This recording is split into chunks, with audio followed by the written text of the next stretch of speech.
Bonjour à tous. Tout d'abord, merci pour avoir cliqué vers cette présentation.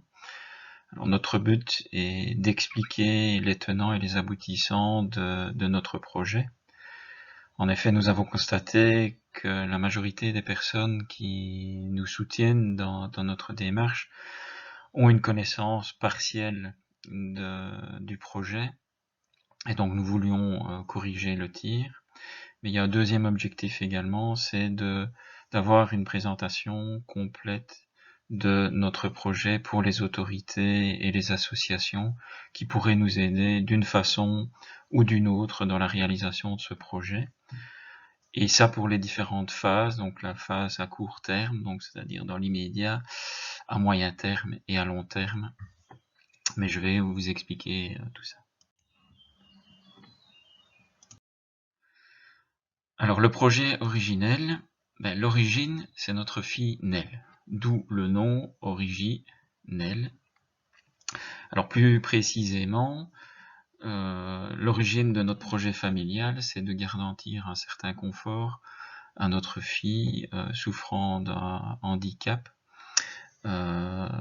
handicap mental léger et un handicap aussi au niveau de la psychomotricité fine. Et cela au-delà de notre fin de vie qui est évidemment inéluctable. Voilà, donc en général, ce qui est connu de notre projet, c'est le sommet de l'iceberg. Et donc, en fait, c'est l'épicerie fine, et de façon assez logique, puisque c'est sur cette épicerie qu'on communique le plus pour le moment. Épicerie d'ailleurs qui n'est qu'en ligne pour le moment, avec livraison à domicile. Ensuite, la partie la plus importante, donc ce que j'ai situé sous le niveau de la mer, donc la partie plus importante de l'iceberg, c'est en fait la mise en place d'une maison en autonomie semi-encadrée pour ces 6 jeunes femmes, ou qui pourrait être également un habitat inclusif solidaire, donc pas uniquement avec des personnes handicapées, mais cela avec un certain degré d'autonomie financière, parce que les pensions des personnes handicapées ne sont pas très élevées, et donc dès le départ d'un projet comme celui-là, il nous semble important d'intégrer cette dimension directement. Et si vous avez envie d'en savoir plus, dans la présentation ci-après, je vais vous expliquer notre cheminement, donc au niveau familial, mais également vous expliquer tous les tenants et les aboutissants, et surtout le projet tel qu'on le voit abouti dans quelques années. Voilà, donc un projet comme celui-là, on ne se lance évidemment pas sur un coup de tête. Donc il y a eu évidemment une prise de conscience de notre côté. Donc cette prise de conscience, elle a eu lieu, pour être très précis, le mardi 10 octobre 2017. Donc c'est une réunion qu'on a eue à l'école spéciale où Nell était inscrite. Et cette réunion avait pour but justement d'envisager l'avenir de Nell. Donc on a pris connaissance de la réglementation en Wallonie, et pour tout vous dire, nous avions imaginé avec mon épouse que Nell pourrait aller travailler. On sait qu'elle n'a pas le rendement d'une personne lambda, et donc on s'était imaginé un petit salaire par son activité et puis un complément lié à son handicap. Bon, en Wallonie, la réglementation est un peu plus complexe que ça. Il y a en effet cette possibilité-là, mais qui comporte beaucoup de contraintes et pas beaucoup de garanties malheureusement, avec un risque potentiel de perdre ses droits à un moment donné. L'autre version, et qui est celle qu'on a choisie pour Nell, c'est uniquement des activités de volontariat, donc pas d'emploi rémunéré, et une pension alors qui vient de l'AVIC. Maintenant, en parlant de cette pension, ben, la pension, c'est moins de 1000 €. Alors maintenant, Nel a sa pension, donc on sait que c'est un peu moins de 1000 €. Le 10 octobre 2017, on avait des craintes que ce soit vraiment beaucoup moins que 1000 €. Donc on a eu un petit abaissement, mais il est vraiment très léger, parce que même si on a 1000 € par mois, pour vivre, une fois que nous ne serons plus là, ben, ça risque d'être compliqué évidemment pour notre fille. Et ce qu'on voudrait éviter autant que faire se peut, c'est que Nell ne soit une charge pour sa famille.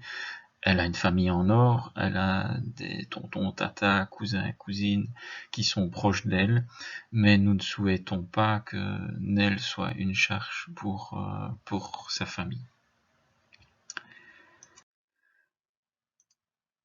Alors, évidemment, sur base du constat qu'on a fait à ce moment-là, ben, on a commencé à réfléchir avec mon épouse, et le cheminement de notre réflexion, c'était de se dire, ben, il faut évidemment qu'on lui procure un lieu de vie. Donc, ben bon, un lieu de vie où elle n'aurait plus à payer cette maison-là. Donc, il faudrait évidemment que la maison soit payée avant ça.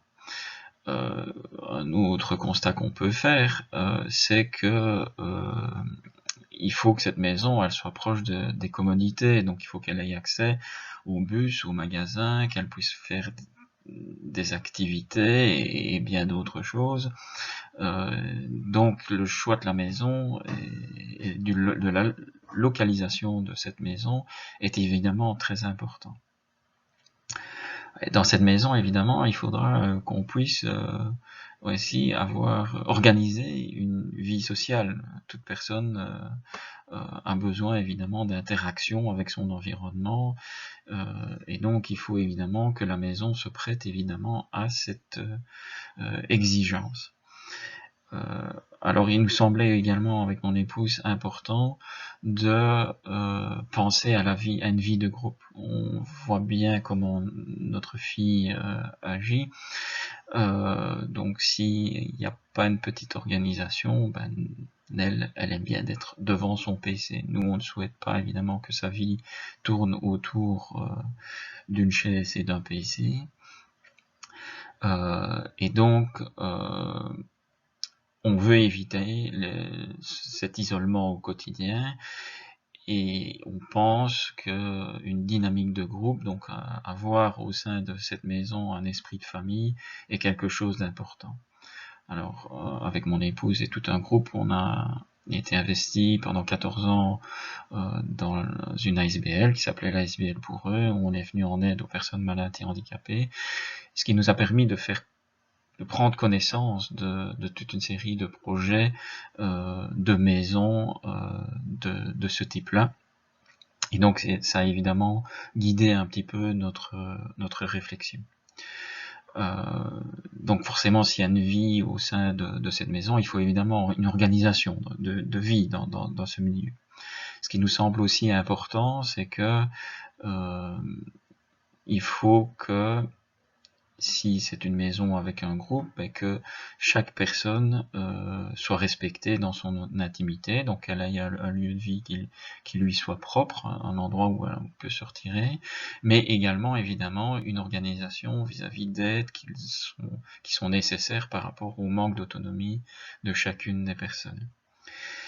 Et puis, ben forcément, tout ça a un coût financier, et donc il fallait en plus du salaire de mon épouse et du mien, ben, imaginer des rentrées financières qui nous permettent de réaliser ce projet.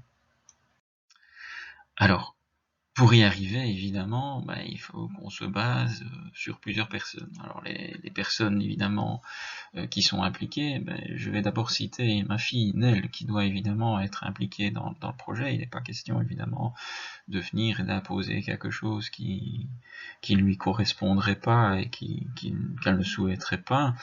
Donc on l'a impliquée dès le départ de notre réflexion. Alors, l'expérience nous a montré aussi qu'on devait aussi la protéger. Donc là maintenant, on est dans une phase où on explore avant de vraiment exposer à Nell les éléments, parce que c'est dur pour nous, donc forcément c'est dur pour elle quand on vit un échec. Alors il y a évidemment mon épouse qui travaille à mi-temps de nuit dans un home pour personnes handicapées, donc handicap lourd et à extrême. Mais comme c'est un mi-temps de nuit, ça veut dire qu'elle a un peu de temps qui nous permettrait d'envisager le développement d'une activité complémentaire. Et puis alors, il y a moi évidemment qui suis enseignant à temps plein dans l'enseignement supérieur de type cours et où tous mes temps libres évidemment vont tourner autour de ce projet, donc comme aidant bénévole. Il est un fait évident que pour un projet comme celui-là, on a pris conscience tous les deux que évidemment une partie de nos salaires devrait être obligatoirement investi dans ce projet. Alors ce qu'on ne veut surtout pas, ce qu'on veut éviter à tout prix, c'est se dire dans 15 ans, on aurait dû essayer quelque chose. Alors pourquoi dans 15 ans? Simplement parce que dans 15 ans, ça marque à peu près la limite de notre mise à la pension. Donc c'est maintenant qu'il faut qu'on essaye quelque chose. Et on veut surtout pas avoir de regrets par rapport à ça. Donc on est conscient que notre projet est un projet à risque, donc il y a évidemment beaucoup de chances de ne pas y arriver, beaucoup d'éléments qui pourraient nous faire penser qu'on ne pourrait pas y arriver, mais on a décidé avec mon épouse de plutôt suivre la maxime que vous avez sur l'image du slide, et j'utilise le terme maxime à bon escient. Les personnes qui me connaissent savent que je n'utilise pas ce nom au hasard. Donc il faut toujours viser la lune, car même en cas d'échec, on atterrit dans les étoiles. Et on a décidé avec mon épouse de plutôt suivre cette direction. Au pire, nous aurons rencontré de magnifiques personnes et c'est déjà pas mal. Alors, comment faire pour y arriver? Bon, la première chose qui nous apparaissait logique, c'était de trouver une maison correspondante aux critères. J'ai bien parlé de logique, ça ne veut pas dire que dans la réalité, on a dû se plier à cette réalité, parce que trouver une maison qui correspond aux critères, forcément, ce n'est pas simple. Il y avait évidemment toute la question du financement, donc qui était un gros point d'interrogation pour nous. Et nous avons évidemment cheminé aussi au cours des 3 ans par rapport à cette question de financement. Je vais y revenir juste après. En tous les cas, ce qui était sûr, c'est que uniquement sur nos salaires actuels, il n'était pas possible d'y arriver. Donc on allait devoir dégager des moyens supplémentaires par une activité. Alors si c'était dégager une activité, ce qu'on voulait, c'était évidemment faire quelque chose qu'on aime. Parce qu'il nous paraît essentiel, si on doit consacrer nos temps libres à faire quelque chose, c'était faire quelque chose qu'on apprécie. On le fera évidemment d'autant mieux, et ça ne nous pèsera pas que de faire quelque chose uniquement pour des rentrées financières. Ça ne nous paraissait pas être gérable. Bon, nos passions tournent autour de quoi? Des produits locaux. On s'est découvert cette passion-là en vacances, on a transposé ça dans notre vie ici à Fréthur. Mon épouse, il y a quelques années, avait suivi une formation de couture parce qu'elle aime ça, et donc c'était un deuxième pôle d'intérêt. Et puis on avait toujours eu le rêve ensemble d'ouvrir un gîte ou des chambres d'hôtes. Donc ça, c'était le point de départ. je vous ai dit tout à l'heure que mon épouse était à mi-temps, donc assez vite on s'est dit qu'elle pourrait prendre un registre comme indépendante complémentaire. Pour ce faire, dès début 2018, elle a été suivre une formation pour pouvoir aller dans cette direction. Et puis alors, Nel et moi, évidemment, comme aidants bénévoles dans cette démarche. Alors, ça c'était l'idée de départ. Après, il y a la réalité. Alors, la plus grosse réalité et les plus grosses déceptions qui ont été les nôtres, c'est les difficultés à trouver cette maison. Donc, c'est 3 ans de recherche, beaucoup de déceptions. Déceptions parfois liées à notre incompétence, à notre apprentissage dans la recherche, dans les façons de faire aussi, dans le manque d'explication parfois de notre projet, de ne pas s'adresser aux bonnes personnes. Mais bon, voilà, le fait est qu'on a appris, mais ça reste la difficulté majeure, c'est de trouver cette fameuse maison qui pourra répondre aux exigences liées à ce projet. Alors, d'un point de vue financement, notre réflexion a évolué aussi, et donc on a décidé de vendre notre maison actuelle de Fréthur afin de soulager la charge financière que représenterait ce projet. Et enfin, vu la difficulté de trouver la maison, mais le fait que le temps joue contre nous, c'est-à-dire que ce qu'on ne veut pas, c'est évidemment se retrouver avec une charge financière importante alors qu'on serait pensionné, et donc ça veut dire qu'il faut qu'on aille financer avant notre mise à la pension. Il était important de lancer l'activité complémentaire, et donc de ne pas attendre, tout en sachant en plus que quand on lance une activité complémentaire, on n'est pas rentable au début.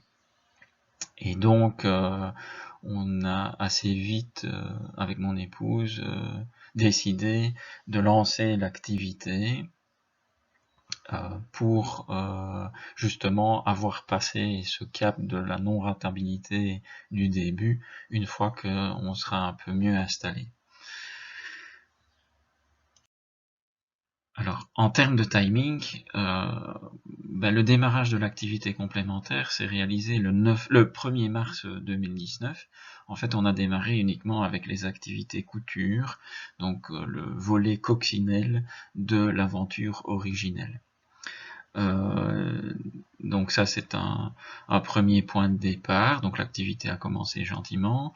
Le 1er septembre 2019, nous avons lancé l'épicerie fine, uniquement en ligne. Et nous remercions d'ailleurs la commune de Taillot d'avoir accepté qu'on puisse démarrer cette activité au départ de notre domicile, où il n'y a pas de magasin, c'est uniquement un commerce en ligne. Mais on peut quand même faire le stock dans notre maison, et donc ça c'est déjà un premier point important. Et alors nous fonctionnons par magasin éphémère tant que maintenant. Alors, en parallèle évidemment à ce démarrage de l'activité, on a continué évidemment à chercher la maison, mais on sait qu'une fois qu'on aura trouvé cette maison, il y aura forcément des travaux à faire, et il faudra commencer le financement. Donc là, on n'y est pas encore, on espère évidemment pouvoir aboutir dans nos recherches le plus vite possible pour pouvoir avancer. Alors, si une fois qu'on aura trouvé cette maison et fait les travaux nécessaires, ça va nous permettre de faire deux choses. Un, d'élargir l'activité, et donc de la rendre un peu plus rentable, mais aussi d'envisager la mise en place, au moins en partie, de la maison à autonomie semi-encadrée. Je vais revenir évidemment sur ce qu'est cette maison à autonomie semi-encadrée. Alors, dans l'élargissement de l'activité, on va déjà pouvoir élargir sur les produits frais, ce qui n'est pas le cas pour le moment. Nous ne sommes pas équipés que pour pouvoir le faire, mais également étendre toute la gamme correspondant à tous les logos tournant autour de l'épicerie fine originelle. Donc, par exemple, Panel, qui sont les abonnements aux paniers panier du terroir, panier légumes, etc. On a déjà les contacts, mais pour le moment, on n'a pas l'infrastructure pour pouvoir le faire. La collection bien-être, elle existe déjà en partie dans les produits en ligne, mais on a plein de contacts qui nous permettraient d'élargir cette gamme-là. La collection couture permettrait évidemment un contact plus direct, c'est-à-dire que dans la partie magasin, il y aurait une partie atelier couture où Florence pourrait montrer évidemment directement ses produits, mais où on aurait la possibilité de la voir également en train de réaliser ses produits. Il y a un volet émotionnel. Émotionnel, c'est pour la découverte à domicile, donc on se voit bien organiser des après-midi ou des soirées, découverte de produits. On travaille avec nos petits producteurs locaux, puisque Originel est basé sur des produits uniquement locaux, donc c'est tous des petits artisans locaux qui fabriquent les produits qu'on vend pour le moment. Et donc, on pourrait travailler avec eux pour faire des après-midi, des moments de dégustation. Mais également pouvoir s'associer avec des chefs pour organiser des tables d'hôtes en vue d'une soirée. Dégustation de produits, mais autour d'une bonne table. Et enfin, artisanal, donc là, on travaille déjà un petit peu dans ce cadre-là, mais ce serait beaucoup plus étendu, avec la possibilité d'exposer des produits réalisés par des artisans, mais également des artistes de notre région. Et enfin, pour l'élargissement, la maison nous permettrait également l'ouverture des gîtes et chambres d'hôtes. Donc là, le logo ne circule pas encore, mais voilà, vous le découvrez, c'est l'orangerie de Nesle. Donc pour tout ce qui est gîte et couvert, parce qu'on est convaincu que certaines personnes seraient bien contentes de pouvoir venir passer des vacances déjà dans notre bonne région, et en étant en contact avec des personnes différentes, comme je les appelle, des personnes extraordinaires. Voilà.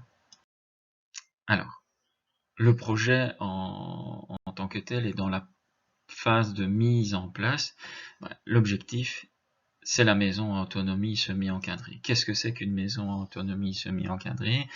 C'est une maison dans laquelle on va faire vivre, comme tout un chacun, 5 ou 6 jeunes femmes à qui le handicap mental laisse une certaine capacité d'autonomie, mais ne permet pas une totale indépendance. Donc, ça veut dire qu'on va devoir les aider dans ce cadre-là. Sans oublier évidemment le côté autonomie financière qu'il ne faut pas perdre de vue. Alors, pour ce faire, il faut évidemment qu'on puisse avoir financé la maison et les différents travaux. Alors, pour y arriver, comme je viens de le dire, on va évidemment on compte développer la vente d'abord de vendre notre maison personnelle et nous servir une partie de nos salaires, donc de celui de mon épouse et de moi-même, et puis le développement de l'épicerie fine et de tout ce qui tourne autour de l'épicerie fine originelle, c'est-à-dire la location des gîtes et des chambres d'hôtes, les soirées dégustation, les tables d'hôtes, et la salle qui nous permettrait de faire table d'hôtes et les chefs. Quand on ne l'utilise pas pour ça, on pourrait la louer pour des réunions professionnelles à des petits groupes de personnes qui souhaitent faire une mise au vert, par exemple. Une fois que la maison sera complètement remboursée, l'idée pour nous, c'est de faire une donation vers notre fille. En gardant l'usufruit, parce qu'il faut quand même, puisqu'on aura vendu notre maison, qu'on puisse continuer à vivre dedans, tant qu'on est là en tous les cas. et puis que ce soit Nel donc qui accueille les autres personnes.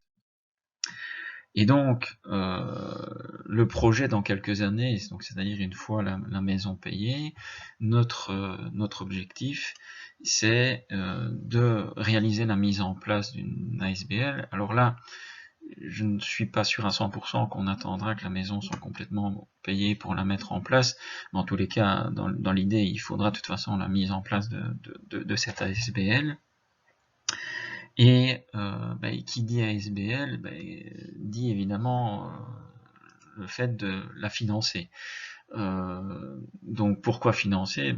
C'est une ASBL dans laquelle il va falloir engager des personnes, éducateurs ou éducatrices, avec les principes généraux d'une maison autonomie semi-encadrée.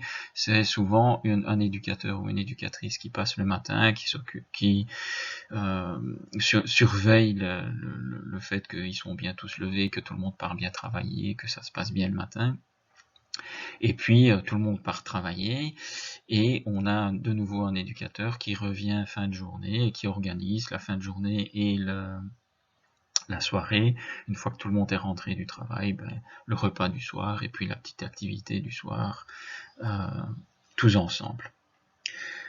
Donc ça veut dire qu'il faut payer évidemment les personnes qui font ça, donc c'est financé, et ce qu'on veut, c'est évidemment, puisqu'on sait que les pensions ne sont pas extraordinaires pour les personnes souffrant de handicap, c'est de soulager financièrement les parents et ou les bénéficiaires, pour ceux qui n'auraient plus de parents, de cette charge financière. Et puis même niveau, si même il n'y a pas l'ASBL, il y a quand même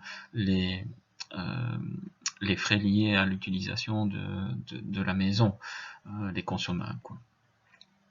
Alors pour ce faire, évidemment, il y a l'épicerie fine, la location, donc tout ce que j'ai cité et qui nous aura permis de financer le projet, peut évidemment contribuer au financement de cette ASBL. Alors, il peut le faire de deux manières différentes. Un, c'est évidemment se dire, on loue une partie de la maison à quelqu'un qui est intéressé par le commerce, et cette location permet de financer en partie la SBL, ou c'est la SBL qui prend en charge la gestion de l'épicerie, alors on appellerait ça plutôt une épicerie sociale. Le fait de devenir social permettrait, si une des jeunes filles ne perd son emploi de volontariat, de pouvoir être engagée en tant que volontaire dans cette épicerie. Donc ça ouvre un champ du possible qui ne l'est pas tant que c'est une activité professionnelle. Donc il faut savoir que les contrats de volontariat ne peuvent se faire que dans des activités non commerciales. Pour des raisons de concurrence déloyale. Donc en fait, ici, le fait que ce soit une épicerie sociale et avec une ASBL qui la gère, ça voudrait dire que les jeunes filles pourraient être en activité, et cette activité procurerait du financement qui permettrait de payer l'ASBL et de payer les consommables. Donc c'est deux volets possibles, on verra dans 10-15 ans ce qu'il en sera, mais c'est deux possibilités qu'il nous semble, avec mon épouse, être intéressant de garder en vue, justement pour cette autonomie financière. Et nous, évidemment, on resterait, puisqu'on aura vendu notre maison, tant qu'on peut, on resterait un peu les concierges de cette maison. Donc ça, c'est une première chose. Et puis, quand on n'est plus là, le bâtiment, évidemment, sera complètement à Nel et avec à disposition de la SBL pour pouvoir faire vivre ce petit monde du mieux possible. Alors, avant d'en terminer, on a régulièrement des personnes qui nous demandent comment ils pourraient faire pour nous aider. De façon très claire, pour le moment, la difficulté majeure que nous rencontrons, c'est de trouver la maison adéquate. Donc, grosso modo, la maison qu'on recherche, elle fait 350 mètres carrés, idéalement dans laquelle on peut développer un commerce. Pour des raisons d'urbanisme, on a appris de notre expérience qu'il fallait prendre les devants et s'assurer qu'on pouvait développer, même si c'est un petit commerce, qu'on peut le développer dedans, et dans lequel on a au moins la possibilité d'avoir 2 logements, simplement pour qu'à un moment donné, donc ce que j'expliquais précédemment avec la location pour quelqu'un qui tiendrait le magasin, puisse se faire. Alors nous soutenir moralement, parce que c'est un projet où, je l'ai déjà dit, mais où on passe du haut au bas assez vite, donc on a des bonnes nouvelles, puis ça s'écroule et ainsi de suite, et donc il y a des moments qui sont très agréables, et puis il y a des moments qui le sont beaucoup moins. Vous pouvez et vous pourrez également nous aider bénévolement dans les différentes tâches. Donc évidemment dans les tâches actuelles, je dirais plutôt préparation des commandes, etc. quand on a des grosses commandes, et vous êtes déjà plusieurs à vous être manifestés dans ce sens-là, mais quand on aura la maison, il y aura évidemment les travaux à réaliser, il y aura les entretiens extérieurs, etc. Donc il y aura plein de possibilités pour nous aider. Une fois que la maison en autonomie semi-encadrée sera installée, on aura besoin évidemment d'un groupe de personnes également pour nous aider dans la mise en place d'un réseau de personnes bienveillantes autour de nos résidents. Donc je pense qu'il est très important d'avoir pour elles, d'avoir des contacts humains qui ne sont pas seulement leurs parents et leurs cousins et cousines, d'avoir des aides ponctuelles pour tout ce qui est transport, courses, activités, mais également pour des moments de partage. Ça peut être également aussi de venir boire une tasse de café avec eux et partager un petit moment. Et enfin, évidemment, nous aider financièrement en venant profiter des produits originels ou en venant en vacances dans nos gîtes et chambres d'hôtes. Et ça, aussi bien au début pour nous aider à financer le bâtiment, mais également une fois que la SBL sera installée, en venant se partager ce petit moment avec nos bénéficiaires.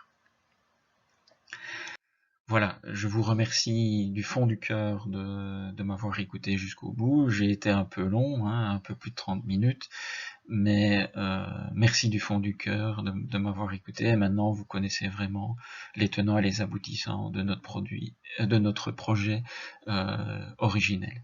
Merci et au plaisir de vous rencontrer très vite. Au revoir.